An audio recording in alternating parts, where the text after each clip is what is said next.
ফারাজি মতিউর রহমান আমাদের ভাই, তিনি হয়তো প্রতিদ্বন্দ্বিতা করে হেরে গেছেন।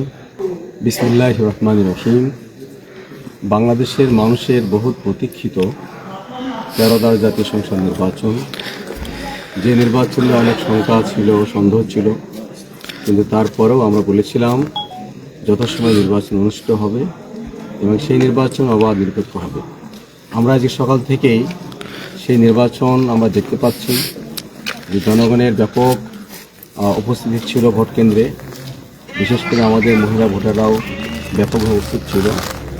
তো আজকে এই নির্বাচনে বেসরকারিভাবে আমাদেরকে বাংলাদেশ জামাত ইসলামী দাঁড়িপাল্লার প্রার্থী হিসেবে আমাকে এখানে যে ফলাফল শীট দেওয়া হয়েছে তাতে দেখা যায় যে আমরা এখানে বিজয়ী হয়েছি।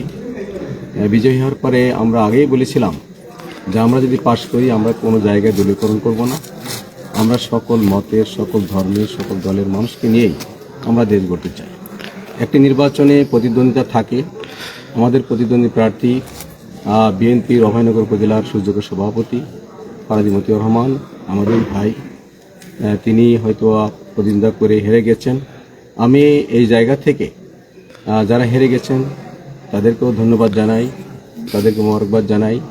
অভয়নগর বাগাতা প্রক্রিয়ার এই কয়েক লক্ষ ভোটার সবাইকে আমি অভিনন্দন জানাই, সবাইকে আমি মোবারকবাদ জানাই, ধন্যবাদ জানাই যে তাদের সহযোগিতায় আজকে আমি পাশ করেছি। আমি আবারও বলছি যে সবাইকে নিয়েই কিন্তু আমি চলতে চাই।